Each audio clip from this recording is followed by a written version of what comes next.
5 राज्यों में हुए विधानसभा चुनाव में बीजेपी ने 3 राज्यों में प्रचंड बहुमत के साथ जीत हासिल किया। इस जीत से बीजेपी में काफी उत्साह है। इस सफलता से बीजेपी हिंदी पट्टी में ये संदेश देने में कामयाब रही है कि नरेंद्र मोदी का चेहरा ये पार्टी को 2024 के लोकसभा चुनाव में जीत दिला सकता है। बीजेपी ने राजस्थान में 199 में से 115, मध्य प्रदेश में 230 में से 163 और छत्तीसगढ़ में 90 में से 54 सीट पर जीत हासिल की है। वहीं तेलंगाना में जहां पिछली बार पार्टी को 1 सीट से संतोष करना पड़ा था, तो वहां इस बार वो 8 सीट जीतने में सफल रही। वही कहा जा रहा है कि बीजेपी के लिए महिला वोटर नायिका बनी है।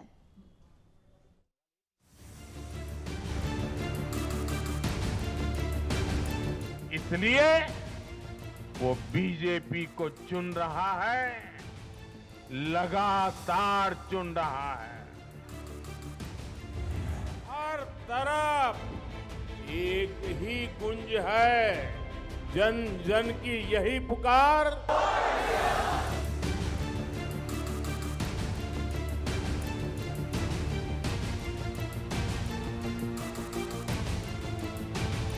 बीजेपी इस जीत के बाद देश में 12 राज्यों में सत्ता में आ गई है।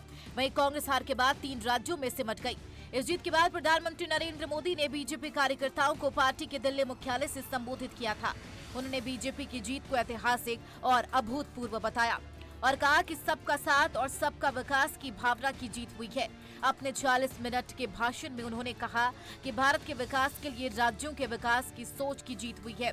नरेंद्र मोदी ने महिलाओं और युवाओं के समर्थन के लिए खास तौर पर उनको धन्यवाद किया। नरेंद्र मोदी ने कहा, मैं अपनी माताओं, बहनों, बेटियों के सामने, मैं अपने युवा साथियों, मैं अपने किसान भाइयों के सामने, उन्होंने जो निर्णय किया है और बढ़ चढ़कर समर्थन किया है, उनके सामने नतमस्तक हूं।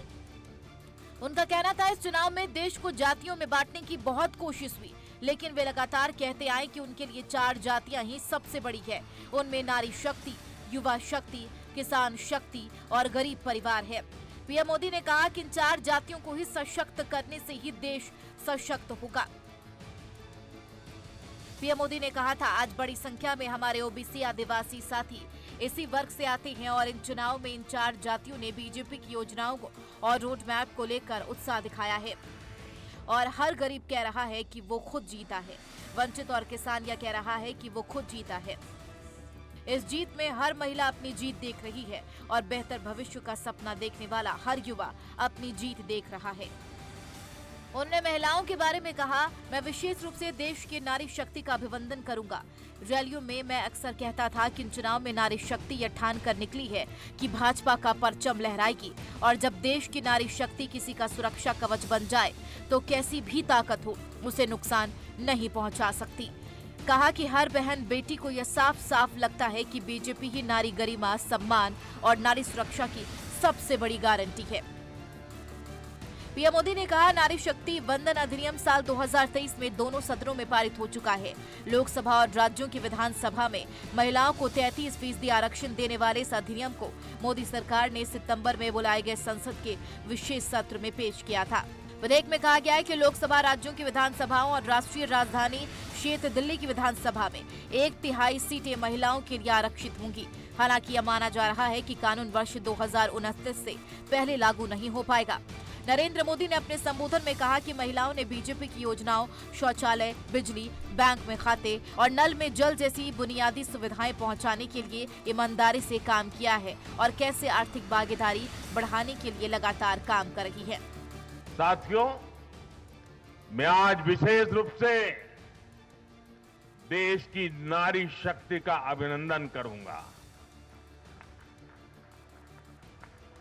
रैलियों में मैं अक्सर कहता था कि इन चुनावों में नारी शक्ति ये ठान कर निकली है कि भाजपा का परचम लहराएगी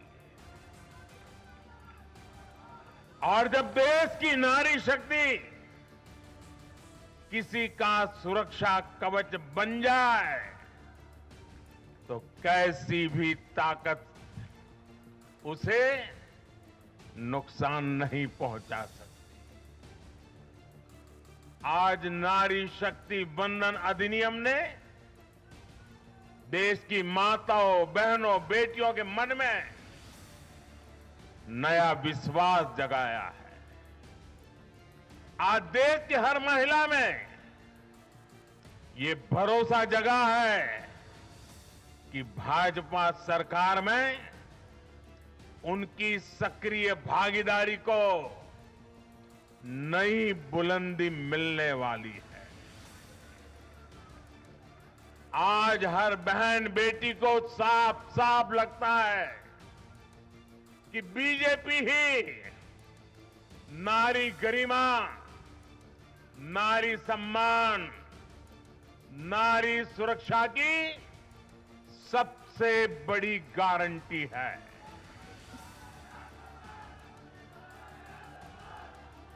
उन्होंने देखा है कि बीते 10 वर्षों में भाजपा ने उन तक टॉयलेट, बिजली, गैस, नल से जल, बैंक में खाते, ऐसी बुनियादी सुविधाएं पहुंचाने के लिए कितनी ईमानदारी से काम किया।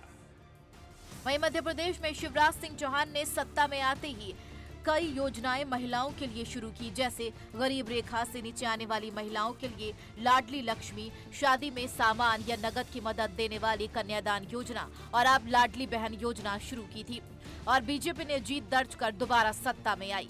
राजस्थान में महिला सुरक्षा को लेकर बीजेपी सत्ता में रही सरकार पर लगातार हमलावर रही और जिसका नतीजा चुनाव के परिणाम में देखने को मिला। Bureau report. देश और दुनिया की हर बड़ी खबर के लिए सब्सक्राइब करें नवतेज टीवी और पल पल के अपडेट्स के लिए बेल आइकन को दबाना ना भूलें, क्योंकि आपकी खबरों का भरोसेमंद साथी है नवतेज टीवी।